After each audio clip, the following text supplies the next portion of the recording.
tingkatkan prestasi, lahirkan profil pelajar Pancasila. Belajar, bergerak, berbagi untuk negeri, kita menjalin kolaborasi.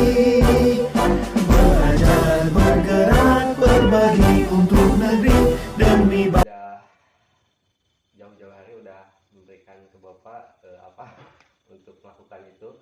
Ya. Mungkin Bapak terima kasih hari ini sudah menyempatkan waktu untuk saya.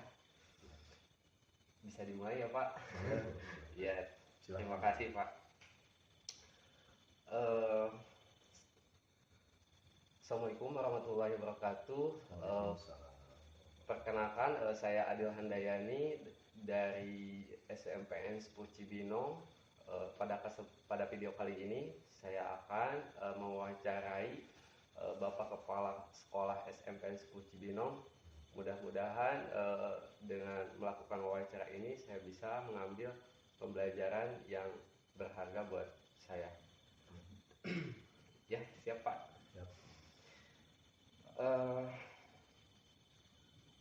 Saya ya untuk ini nih Pak, boleh nggak untuk mungkin diceritakan sekelumit lama bekerja Bapak di sini tuh, boleh? Baik, terima kasih Pak Adil. Perkenalkan, mungkin nama saya Maulana Yusuf. Saya bertugas di SMP Negeri 10 Cibinong ini mulai dari tahun 2023, tepatnya pada tanggal 18 Juli 2023, berarti sampai dengan hari ini saya sudah 1 tahun 4 bulan ya, 1 tahun 4 bulan bertugas di SMP Negeri 10 sebagai kepala sekolah SMP Negeri 10 Cibinong. Itu mungkin ya, untuk masa kerja. Iya Pak. Ya, dengan lama bekerja di sini ya banyak sekali Pak progresnya, mungkin boleh diceritakan. Ya. Mungkin sesuai dengan program kerja yang saya laksanakan, merujuk pada visi-misi sekolah yang sudah disepakati bersama oleh Dewan Guru, oleh orang tua gitu ya, bahwa program-program yang saya lakukan ini berdasarkan yang pertama ya tentu saja visi misi, yang kedua sesuai dengan program yang telah dilaksanakan dari kepala sebelumnya. Alhamdulillah progres, mungkin kalau hanya 1 tahun 4 bulan ini saya belum apa-apa gitu ya, hanya beberapa persentase saja dalam pelaksanaan 1 tahun yang lalu. Ada beberapa program yang alhamdulillah saya telah laksanakan. Yang pertama untuk efektivitas pembelajaran, saya sudah, kalau di persentase mungkin 80% saya sudah mencapainya. Ini dilihat dari kehadiran guru, profesional guru, lalu kompetensi yang dimiliki oleh guru dalam pembelajaran, alhamdulillah, dan juga refleksi yang dilaksanakan oleh guru, oleh murid, ini sangat luar biasa. Lalu yang kedua, pembelajaran di ekstrakurikuler ini alhamdulillah sudah berjalan, terutama pada pembiasaan yang menuju pada P5 ya, penguatan profil Pancasila. Ini dalam hal keagamaan sudah berjalan 1 tahun ini, sudah terbiasa. Lalu pada ekstrakurikuler lainnya sudah berjalan dengan baik. Mungkin hanya yang terakhir mungkin ini kegiatan kokurikulernya. Kokurikuler ini alhamdulillah untuk penguatan profil pelajar Pancasila sudah dilaksanakan 1 tahun. Ini 3 tema sudah. Mungkin kalau pembentukan karakter mungkin belum maksimal, tapi alhamdulillah sudah dilaksanakan. Mungkin itu Pak. Ya, begitu banyak ya yang Bapak sudah lakukan di sekolah Bapak pimpin. Mudah-mudahan apa yang diutarakan barusan semoga menjadi pegangan untuk teman-teman nih ya, untuk sebagai calon-calon kepala sekolah gitu ya Pak. Iya, iya. Ya untuk kita langsung aja ya Pak untuk ke pertanyaan Ya. itunya ya, biar lebih cepat gitu ya.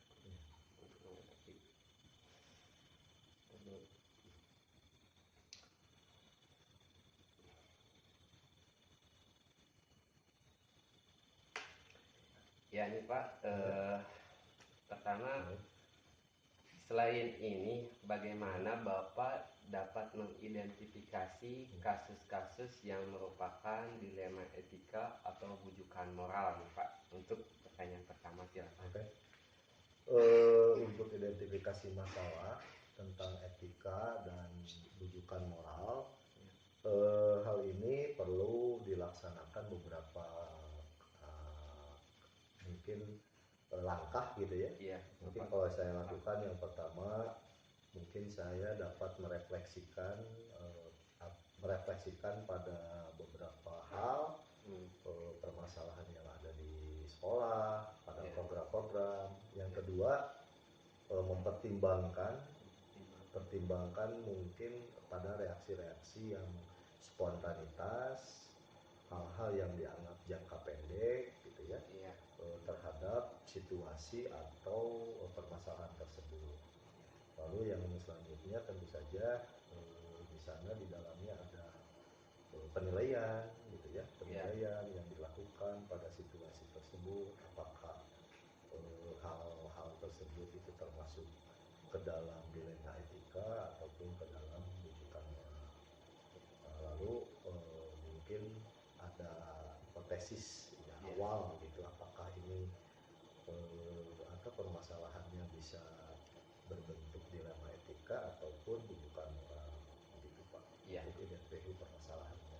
Ya, terima kasih Bapak untuk sudah menjawab pertanyaan yang pertama. Kita lanjut ke pertanyaan kedua. Selain ini, bagaimana Bapak menjalankan pengambilan keputusan di sekolah Bapak, terutama untuk kasus-kasus di mana ada dua kepentingan yang sama-sama benar atau sama-sama mengandung nilai kebajikan? Silakan Pak.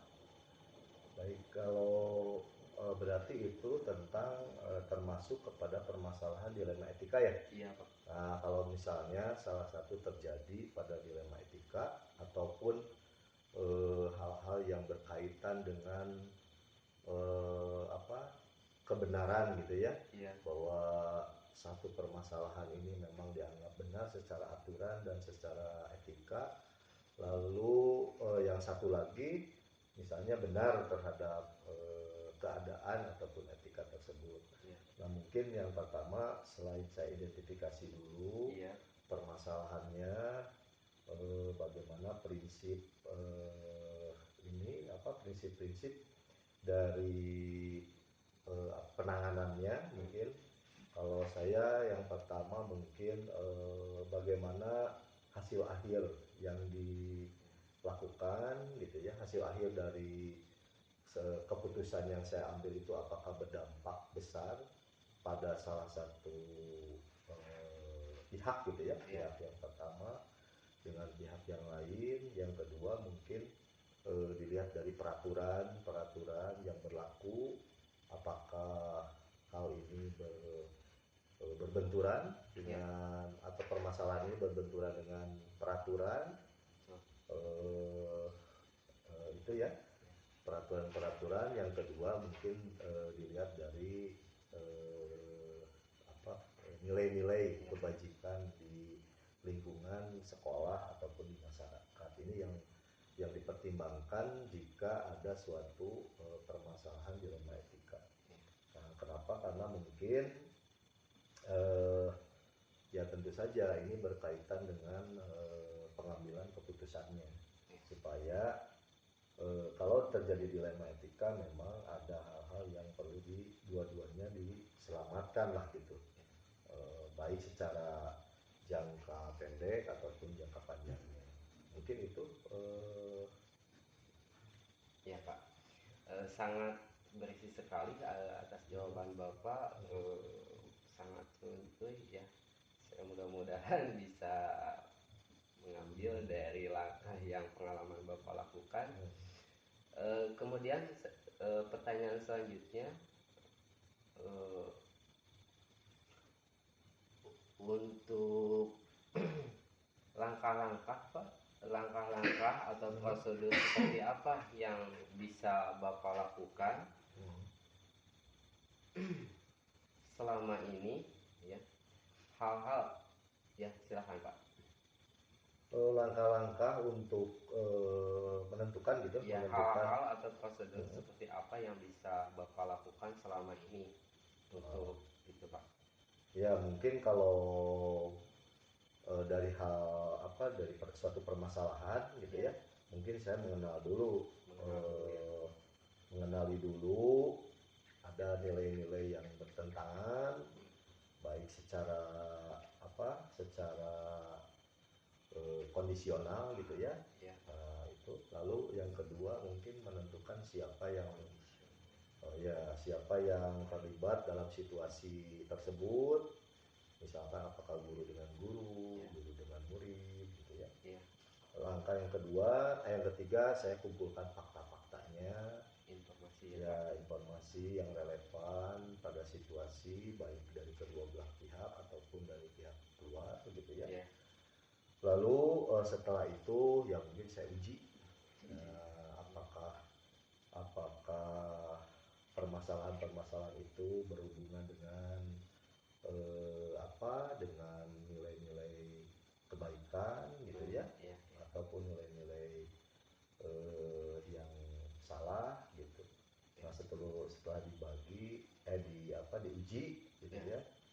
Nah maka kalau itu dilema etika ya nanti pengambilan keputusannya akan mementingkan kepada nilai-nilai kebaikan. Kalau misalnya bertentangan dengan aturan-aturan yang berlaku, mungkin itu diputuskan secara langsung sesuai dengan aturan, karena itu mungkin termasuk ke dalam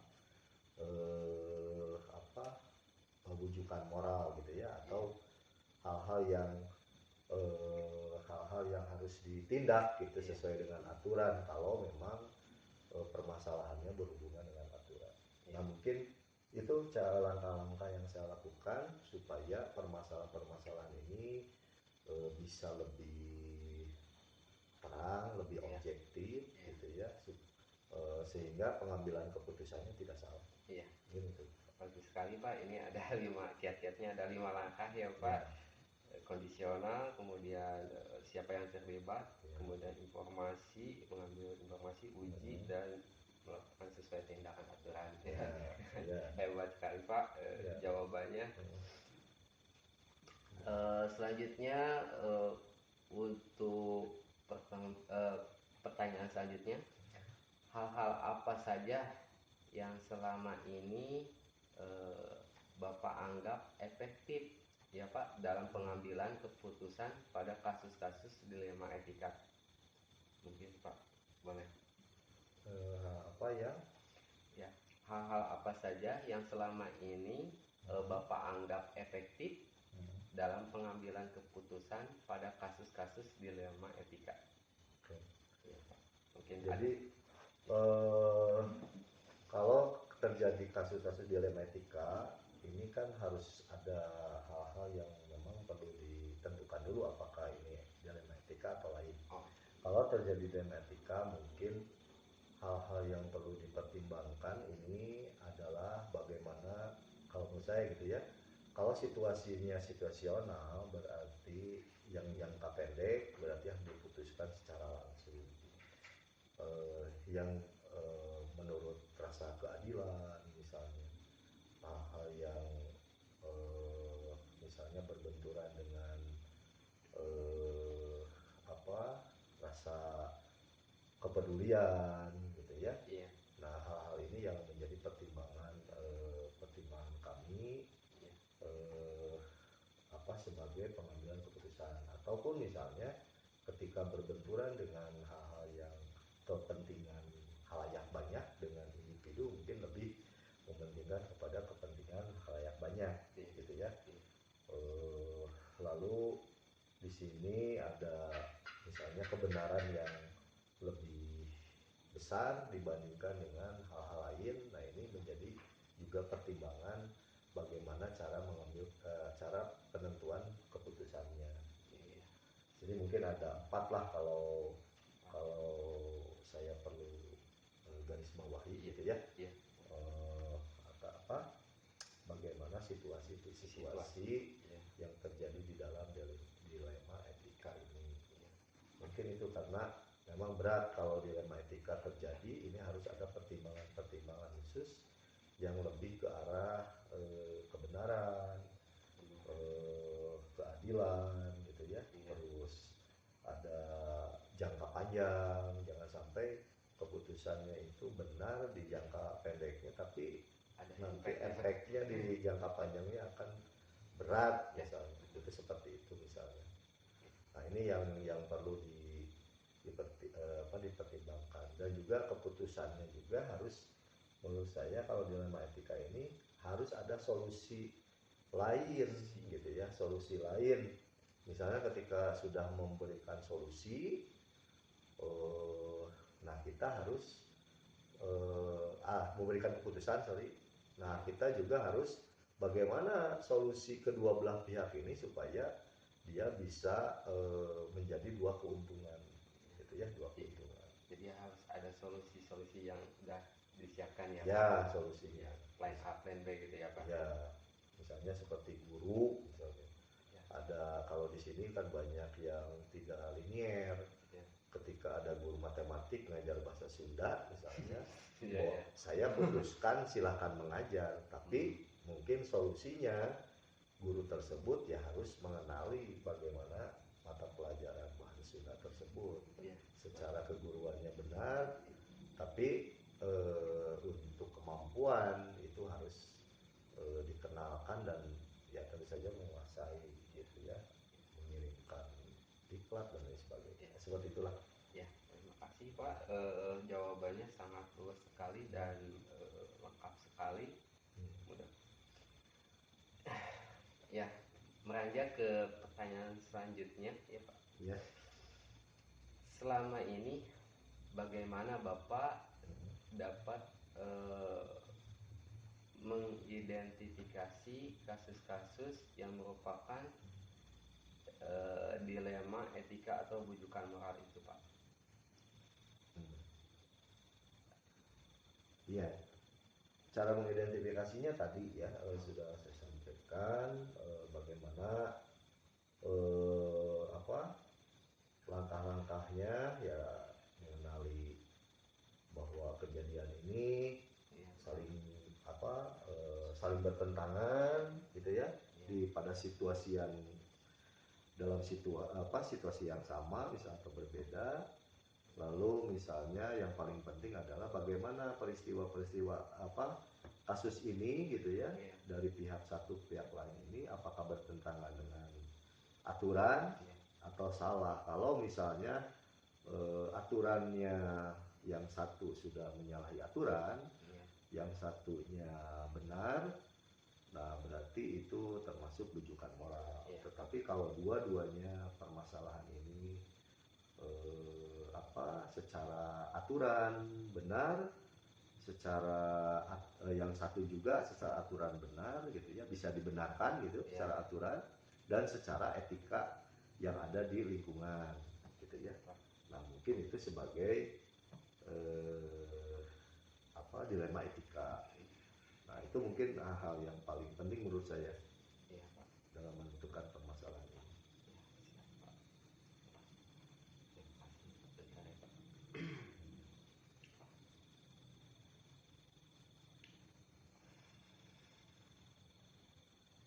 Jadi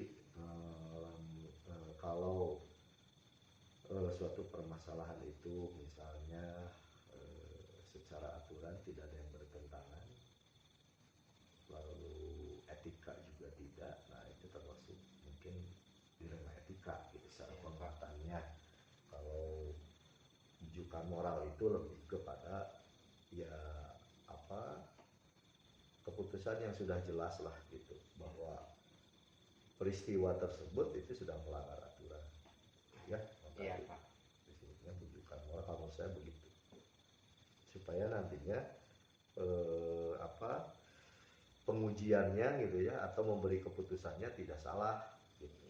Nah, berarti tadi ya kalau dirunut, mengenali bahwa yang situasi ini bertentangan secara nilai atau tidak, lalu siapa yang terlibatnya, itu bisa menjadi patokan, lalu mengumpulkan fakta-fakta informasi terhadap permasalahan-permasalahan yang sedang terjadi. Iya. Ya. Terima kasih Pak, sangat lugas sekali. Ya, untuk selanjutnya nih Pak, Ya. hal-hal apa saja yang selama ini menurut Bapak ya tantangan dalam pengambilan keputusan pada kasus-kasus dilema etika? Saya ulangi, ya.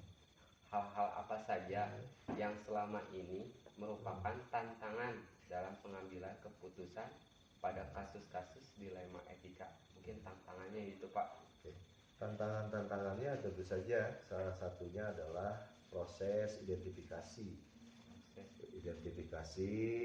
pada permasalahan itu ya. Yang kedua mungkin ada rasa subjektivitas secara kalau menentukan, kadang-kadang kan mengambil keputusan apakah misalnya kalau biasanya terjadi pada seseorang yang memang aktif lah di sekolah gitu ya, sebagai penggerak lah di sekolah. Nah ini juga terkadang gitu ya, kalau misalnya tidak dipikirkan secara matang-matang, ini akan menjadi subjektivitas. Nah yang selanjutnya biasanya timbul dari dalam diri saya sendiri gitu ya. Terkadang hal-hal itu yang memang jadinya keputusan yang saya ambil itu memang harus ada keputusan atau solusi-solusi keputusan yang telah saya berikan gitu. Misalnya ada satu siswa gitu ya, yang memang ketika siswa itu kesulitan dalam belajar, sedangkan pemberian nilai dari gurunya memang secara objektivitas. Nah ini terkadang pemikiran-pemikiran muncul, misalnya ada rasa kasihan karena siswanya rajin ke sekolah gitu ya, sedangkan penilaian guru kan harus objektif. Nah, makanya hal-hal tersebut memang menjadi tantangan bagi saya, terutama pada diri saya sendiri gitu ya, sebagai pengambil keputusan. Itu terkadang ada subjektivitas, ada rasa kasihan gitu ya. Nah ini yang seharusnya memang cara pengambilan keputusan dalam dilema etika ini harus benar-benar diputuskan secara berkeadilan. Bagus Pak. Ya. Terima kasih Pak. Selanjutnya, apakah Bapak memiliki sebuah tata kala atau jadwal tertentu dalam sebuah penyelesaian kasus dilema etika? Apakah Bapak langsung menyelesaikan di tempat atau memiliki sebuah jadwal untuk menyelesaikan? Bentuk atau prosedur seperti apa yang Bapak jalankan? Oke. Mungkin kalau saya secara prinsip itu tergantung dari permasalahan yang terjadi. Kalau mengenai jadwal, itu ada jadwal yang saya miliki karena suatu program gitu ya, program kegiatan itu harus betul-betul dilaksanakan dan direfleksikan dalam satu kurun waktu, satu semester sekali, 6 bulan sekali. Itu saya sering evaluasi gitu ya. Nah, ataupun ada hal-hal yang jangka menengah, misalnya 1 tahun sekali gitu ya, itu saya uji bagaimana. Dan juga kalau misalnya permasalahan ini secara kondisi yang situasional yang memerlukan keputusan secara spontan, nah ini mungkin juga ada gitu. Jadi secara spontanitas juga sering saya lakukan, tapi secara program-program yang dilakukan yang memang terjadi dilema gitu ya, dilema etika, mungkin ini kalau jangka panjang ada pengujiannya atau keputusan refleksinya itu 6 bulan sekali ataupun 1 tahun sekali secara terjadwal. Oke, Pak. Bagus. Ya bisa jadi melihat situasi dulu ya Pak, ada Ya. spontan dan bisa Spontan. ada yang sudah dijadwalkan. Ya. Gitu ya. Terima kasih Pak. Ya, Kemudian selanjutnya ini mungkin pertanyaan terakhir Pak. Mungkin ya. siap. Terima kasih. Adakah seseorang atau faktor apa yang selama ini mempermudah atau membantu Bapak dalam pengambilan keputusan dalam kasus dilema etika, Pak? Tentu saja kalau faktor atau seseorang yang terkait gitu ya membantu, ini tentu saja semua pihak selalu terlibat di dalam pengambilan keputusan pada dilema etika. Misalnya kalau permasalahan-permasalahan yang berhubungan dengan pembelajaran, itu seringkali saya berhubungan dengan guru, siswa, lalu dengan orang tua gitu ya. Atau juga misalnya ketika terjadi dilema etika yang terjadi terhadap guru di dalam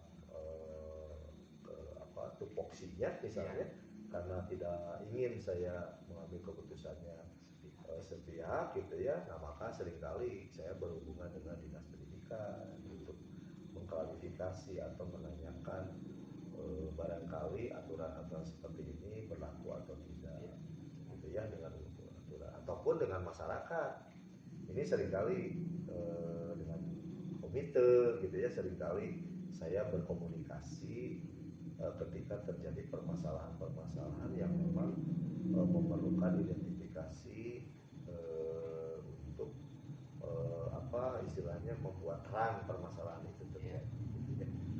Nah mungkin seperti itu. Mungkin. Iya. Jadi kita itu harus melibatkan semua elemen. Semua elemen dan tergantung memang tadi ya peristiwanya itu, dilema etika itu terjadi seperti apa gitu. Kalau misalnya dalam suatu waktu, misalnya contoh seorang guru misalnya ketika di sekolah kami itu ada kesepakatan sekolah misalnya ketika bagaimana penilaian kinerja gitu ya yang harus dilakukan, misalnya dalam hal kehadiran itu harus 80% gitu ya.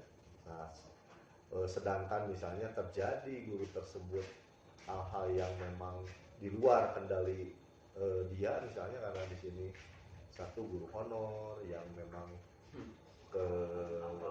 gaji gitu ya, penghasilannya masih kurang di bawah ya 500.000 lah misal, sedangkan kebutuhan dirinya itu untuk memenuhi keluarganya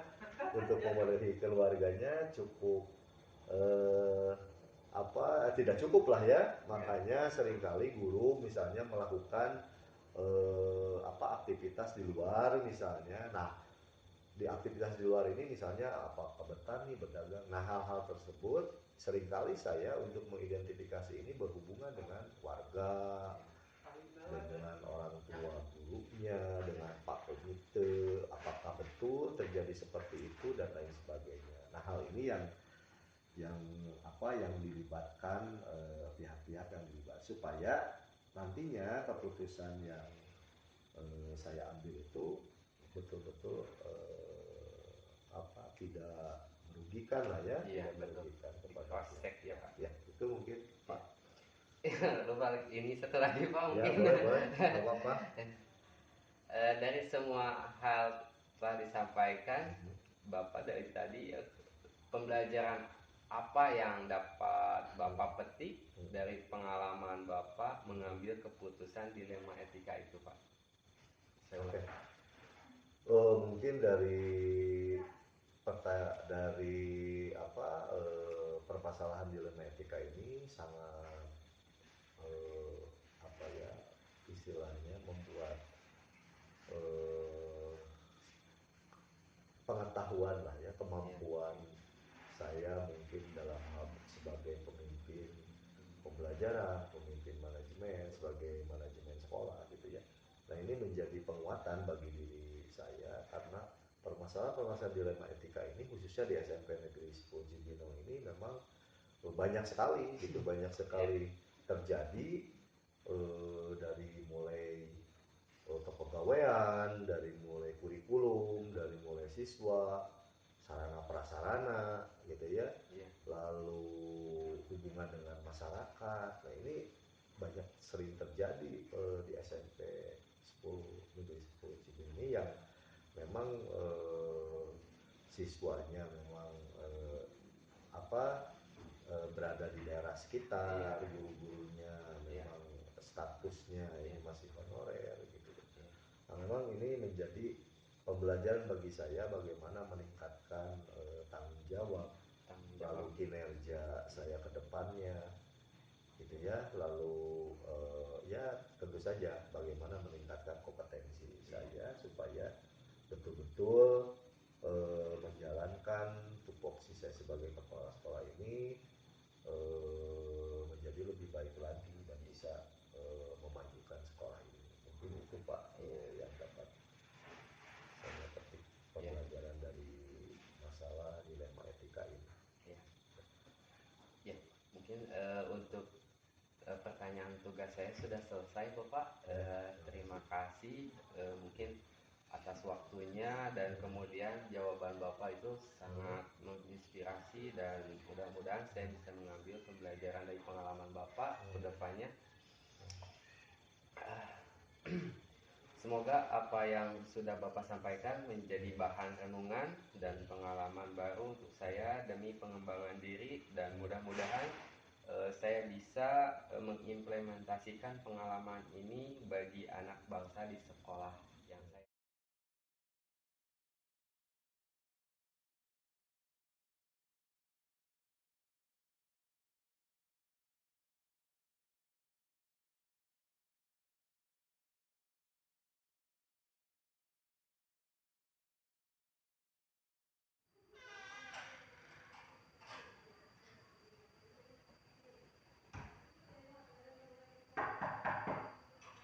Assalamualaikum.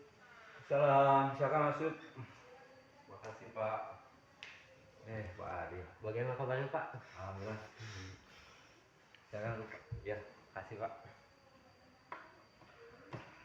Ada apa nih Pak? Ini Pak, aduh, ada sedikit tugas nih dari guru penggerak Pak. Jadi gimana ya? Terima kasih Bapak sudah menyempatkan waktunya ya Pak. Aduh, sebelumnya ini maaf, saya lagi ada tugas ini, makanya buka laptop. Iya Pak. Gimana Pak? Ini hanya obrolan saja mungkin ya Pak, untuk berbagi pengalaman untuk diri saya mungkin itu sih Pak. Mungkin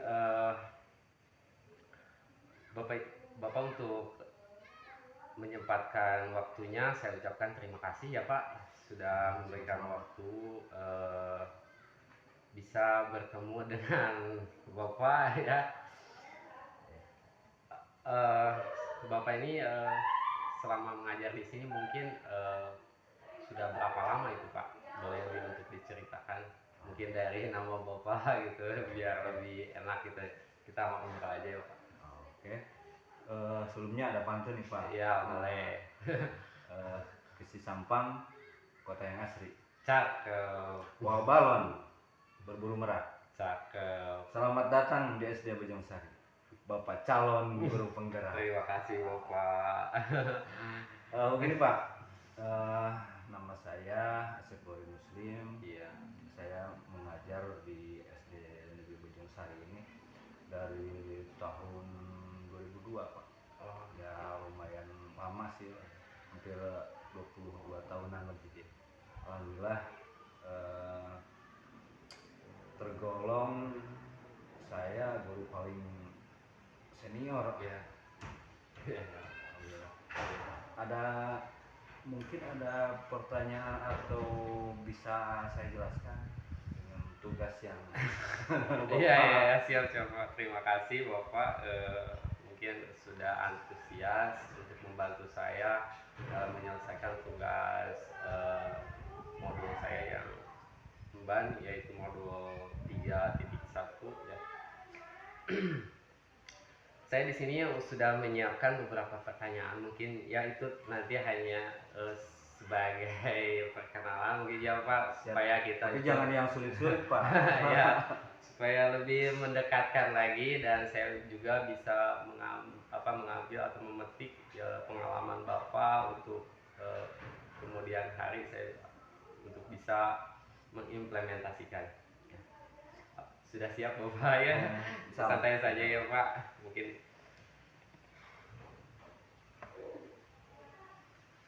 ini Pak, terkait kan Bapak itu sudah lama di sini bekerja, mungkin untuk pertanyaan pemula ini pertama, pertanyaannya seperti ini Pak, selama ini bagaimana nih Bapak dapat mengidentifikasi kasus-kasus yang merupakan dilema etika atau bujukan moral, itu bagaimana itu? Sebelumnya tanpa mengurangi rasa hormat saya pada Bapak Kepala Sekolah ya, SD Ujung Sari, karena saya sudah lancang. Ya. Ini sebenarnya pertanyaan untuk Bapak Kepala Sekolah kayaknya. Iya ya. Tapi memang keputusan Bapak Kepala Sekolah selalu berdiskusi dengan saya, dan dari beberapa yang saya tangkap biasanya kita itu mengamati dulu permasalahan yang terjadi, kemudian mengumpulkan informasi yang faktual dan menentukan suatu keputusan mengacu berdasarkan peraturan yang berlaku di sekolah kita. Jadi kita melakukan tindakan tidak langsung berdasarkan pengetahuan kita, tapi tentu saja dengan berbagai peraturan yang berlaku. Kira-kira begitu Pak. Iya, sangat menginspirasi sekali atas jawaban Bapak ya. Memang penting ya Pak, seperti itu yang sudah dirasakan mungkin ya dengan beberapa lama waktu itu sudah kiat-kiat tertentu mungkin ya Pak. Ya, terima kasih Bapak. Kemudian meranjak ke pertanyaan kedua, ini selama ini mungkin ya itu bagaimana Bapak menjalankan pengambilan keputusan di sekolah Bapak, terutama untuk kasus-kasus di mana ada dua kepentingan yang sama benar-benar atau sama-sama mengandung nilai kebajikan itu Pak, itu gimana itu? Dilema ya. Iya, itu agak itu ya Pak. Kira-kira begitu. Dalam pengambilan keputusan harus selalu dikembalikan dulu semuanya pada aturan yang berlaku. Ya. Yeah. Setiap pengambilan keputusan itu saya selalu menjalin hubungan dengan rekan sejawat, yaitu rekan-rekan guru, berdiskusi dengan matang sehingga tidak ada pihak yang dirugikan atau ada pihak yang kurang senang dengan keputusan kita. Yeah, yeah. Memastikan bahwa keputusan kita tersebut benar-benar dipahami, karena selalu ada di balik alasan, ya, selalu ada alasan di balik suatu kejadian. Ya. Kayaknya seperti itu. Sangat menginspirasi sekali Bapak, jawabannya sangat berisi ya. Ya, terima kasih Pak. Ya, selanjutnya ini Pak, pertanyaan yang ketiga, barusan Bapak mengemukakan seperti itu, kemudian langkah-langkah atau prosedur seperti apa mungkin ya yang bisa Bapak lakukan selama ini, mungkin apa prosedurnya itu Pak? Prosedurnya pertama-tama kita akan mencari informasi terlebih dahulu. Ya, betul. Informasi sebanyak-banyaknya. Saya akan datang langsung ke lapangan, turun langsung untuk wawancara. bagus. Ya, dari berbagai pihak ini Pak. Iya ya. Lalu setelah itu saya menganalisis untuk diambil keputusan yang terbaik supaya tidak ada yang Dirugikan. ya, Iya. Betul. Oke Pak, terima kasih. Kemudian selanjutnya mungkin ini hal-hal apa saja nih ya Pak selama ini mungkin Bapak anggap efektif nih ya dalam pengambilan keputusan pada kasus-kasus dilema etika tersebut Pak. Ya, itu mungkin. Kalau saya Iya. merasa suatu pengambilan keputusan itu efektif ya, Iya. apabila dilakukan dengan spontanitas. Jadi spontanitas tergantung objek permasalahan di lapangan. Iya. Jadi saya ngobrol dengan Setuju, tim ya. manajemen sekolah, komite sekolah, rekan-rekan guru, penjaga dan lain sebagainya, orang-orang yang berkepentingan dengan pendidikan sekolah. Jadi jajaran para wakil kepala sekolah, kemudian didengar pendapatnya, sehingga menghasilkan keputusan bersama. Iya. Terima kasih Pak. Kemudian selanjutnya hal apa saja yang selama ini merupakan tantangan pengambilan keputusan pada kasus-kasus dilema etika itu Pak? Kalau berbicara tantangan Pak Ya. Yang dihadapi dalam pengambilan keputusan itu apabila kurang bisa diterima nih Pak. Ketika keputusan kita tidak diterima oleh salah satu pihak, ya tentu saja kita yang harus bisa meyakinkan mereka. Iya. Dengan komunikasi yang perlahan-lahan, lemah lembut, dan menjelaskan sejelas-jelasnya ya, pada mereka, sehingga mereka merasa puas dengan jawaban yang kita berikan. Kemudian dibantu dengan rekan-rekan yang lain juga. Kita tidak bisa menyampaikan sesuatu hal dengan komunikasi yang kita miliki, tentu saja banyak kekurangan Pak. Iya. Jadi kita membutuhkan pihak-pihak lain. Betul. Ya, berkolaborasi ya Pak. Ya, terima kasih Pak. Kita lanjut ya ke hal selanjutnya. Apakah Bapak memiliki sebuah tata cara atau jadwal tertentu dalam sebuah menyelesaikan kasus dilema etika? Kemudian apa Bapak langsung menyelesaikan di tempat atau memiliki sebuah jadwal untuk menyelesaikannya? Bentuk apa prosedur, seperti apa yang Bapak jalankan mungkin itu ya mungkin kalau bisa berbicara jadwal ya, tadi sudah saya ulas di awal. Ketika ada kasus ya kita spontan ya. Jadi tidak ada jadwal tertentu ya, pokoknya harus bisa diselesaikan dengan baik dan sebisa mungkin tidak terlalu lama ya. Karena kalau suatu kasus penyelesaiannya menggunakan jadwal, Bapak bisa bayangkan dampak negatifnya yang akan kembali ke sekolah. Hebat sekali. Itu akan berlarut-larut Pak. Penyelesaian permasalahan tersebut akan menimbulkan masalah baru ya Pak. Kalau misalkan tidak buru-buru ditangani ya. Siap. Ya. Kemudian pertanyaan selanjutnya sangat menginspirasi sekali Pak barusan jawabannya. Kemudian pertanyaan selanjutnya, adakah nih Pak seorang atau faktor-faktor apa yang selama ini mempermudah Bapak ya atau membantu Bapak dalam pengambilan keputusan dalam kasus-kasus dilema etika tersebut Pak? Faktor yang memudahkan saya itu apa termasuk Bapak Kepala Sekolah juga adalah berasal dari adanya dukungan ya, dari dukungan semua stakeholder sekolah, mulai dari guru, komite, dan orang-orang yang mendukung ya keberlangsungan pendidikan sekolah. Ya, seperti itu Pak. Jadi harus satu tujuan ya Pak. Ya, kita harus bersama. Ya, satu lagi nih Pak, jadi saya malu, maaf Pak kalau agak terlalu saya masih belajar gitu ya Pak. Kemudian yang terakhir itu Pak, dari semua hal yang telah disampaikan pembelajaran apa nih Bapak yang dapat Bapak petik dari pengalaman Bapak mengambil keputusan dilema etika tersebut? Apa ini yang menjadi bahan Pengalaman guru terbaik, Pak. Ya. Kita belajar di berbagai kejadian, Pak. Pengalaman ya, Pak. Pengalaman itu adalah guru terbaik. Iya. Kita belajar di berbagai kejadian, ya, untuk kasus permasalahan yang terjadi di lapangan. Pengalaman pahit, manis, akan selalu jadi renungan. Kemudian akan jadi perbaikan ketika kita melakukan hal kesalahan. Mungkin saja ketika suatu hari kita melakukan kesalahan, itu akan jadi renungan buat kita untuk memperbaiki. Mungkin demikian, Pak. Tapi mohon maaf nih kalau jawaban saya kurang memuaskan. Iya, ini banyak sekali Pak.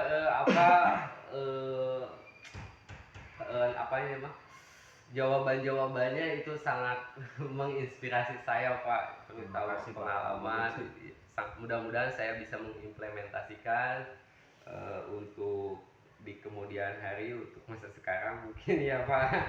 Ya, mungkin itu yang saya ajukan terkait tugas demonstrasi kontekstual modul 3.1 ya Bapak. Terima kasih sudah memberikan jawaban yang begitu luwes ya, dan menginspirasi sekali, terutama untuk saya sendiri. Itu pembelajaran yang sangat berharga. Semoga lancar, Pak. Amin, amin, perjalanan guru penggeraknya. Iya, amin, amin Pak. Perkataan dari saya mungkin untuk kata terakhir, terima kasih Bapak ya atas waktunya dan sudah berbagi praktik baiknya.